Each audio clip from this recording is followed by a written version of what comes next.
Students, आज के इस वीडियो में हम हाइपरटेंशन और इसके लिए किए जाने वाले आसन वज्रासन को देखेंगे।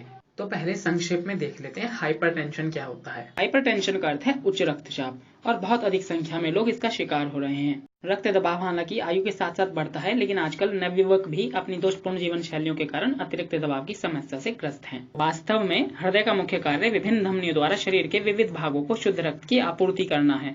जब हृदय का संकुचन होता है तो उस समय धमनियों में रक्त का दबाव बढ़ता है, तो इस समय जो दबाव होता है इसको सिस्टोलिक रक्त दबाव कहते हैं। और हृदय में जब दो धड़कनों के मध्य में सामान्य स्थिति में हृदय होता है, उस समय जो दबाव होता है उसको डायस्टोलिक रक्त दबाव कहते हैं। किसी वयस्क का सामान्य रक्त दबाव 120-80 mm/hg माना जाता है।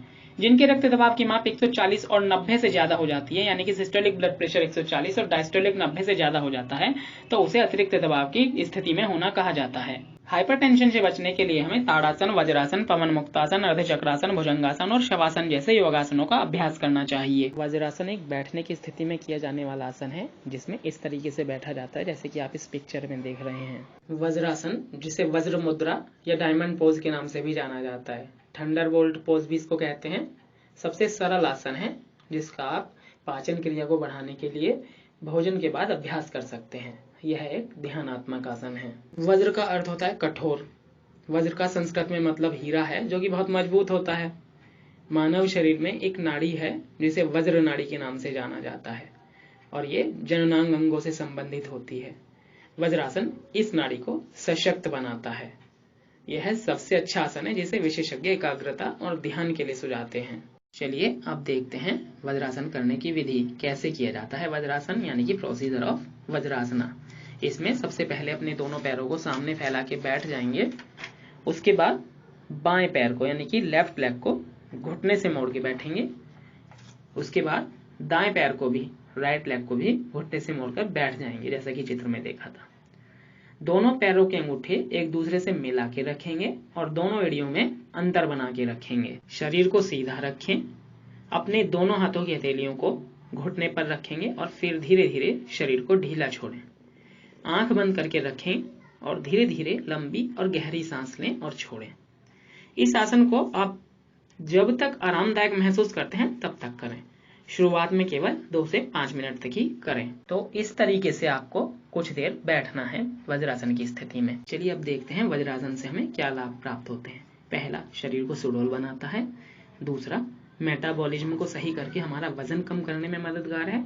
और तीसरा, रीढ़ की हड्डी को मजबूत बनाता है। वज्रासन करने से हमारा पाचन तंत्र मजबूत होता है और संबंधित रोग धीरे धीरे ठीक होने लगते हैं। इसे करते समय रक्त का संचार नाभि केंद्र की ओर रहता है, जिससे जठराग्नि प्रदीप्त होती है और उदर वायु जैसी दिक्कतें नहीं होती। शरीर के निचले हिस्से में रक्त का प्रवाह धीमा हो जाता है, जिससे पाचन अंगों में रक्त का प्रवाह बढ़ता है।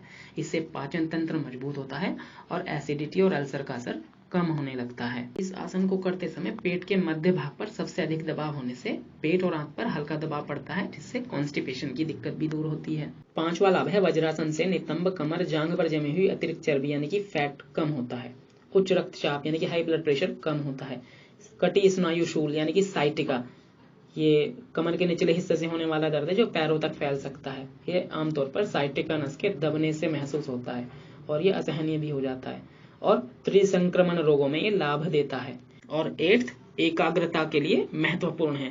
यह नर्व्स को रिलैक्स करता है, जिससे हमें मन की शांति मिलती है और हम कंसंट्रेशन पावर को बढ़ा पाते हैं। 9th, इस आसन को करने से स्मरण शक्ति बढ़ती है। 10th, महिलाओं में मासिक धर्म से जुड़ी जो अनियमितताएं, समस्याएं हैं, वो दूर होती हैं। मांसपेशियों को मजबूत बनाता है। श्रोणि संबंधी मांसपेशियों की शक्ति बढ़ाता है। श्रोणि यानी पैल्विक क्षेत्र जो होता है, ये हमारे पेट का सबसे निचला हिस्सा होता है, तो इसकी मांसपेशियों को मजबूत बनाता है। पेचिस, ये दूषित खाने से, दूषित पानी पीने से होता है और इसमें पेट दर्द, ऐंठन, बुखार जैसे लक्षण दिखाई देते हैं। पीठ दर्द, छाती के रोग और विकार, इन सब से छुटकारा दिलाने में यह आसन बहुत महत्वपूर्ण है। 13, वज्रासन से आसन संबंधी विकार यानी कि पोस्चरल डिफॉर्मिटीज दूर होती हैं। इससे रीढ़ की हड्डी और कंधे सीधे रहते हैं, तो हम विभिन्न विकृतियों से बचे रहते हैं। इसके बाद इस आसन के नियमित अभ्यास से मानसिक तनाव कम होता है, क्योंकि ये नर्व्स को रिलैक्स रखता है और इससे हमें मन की शांति मिलती है, तो मानसिक तनाव कम होता है। यह हर्निया से बचाव करता है और बवासीर यानी कि पाइल्स में आराम देता है। हर्निया क्या होता है, इसमें पेट की मांसपेशियां कमजोर हो जाती हैं। लेकिन अगर आप हर्निया से गुजर रहे हैं तो योग नहीं करना चाहिए, इससे स्थिति सुधरने की बजाय बिगड़ सकती है।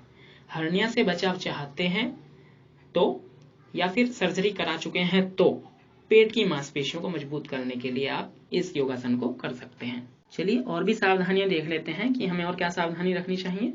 जोड़ों में दर्द होने पर यह आसन ना करें। एड़ी के रोगों से पीड़ित व्यक्ति वज्रासन ना करें। अगर वज्रासन करने पर कमर दर्द, स्पाइनल कॉलम की कोई समस्या, कमजोरी या चक्कर आने जैसी कोई समस्या हो तो आसन बंद कर दें और अपने डॉक्टर से परामर्श लें। Thank you, have a nice day.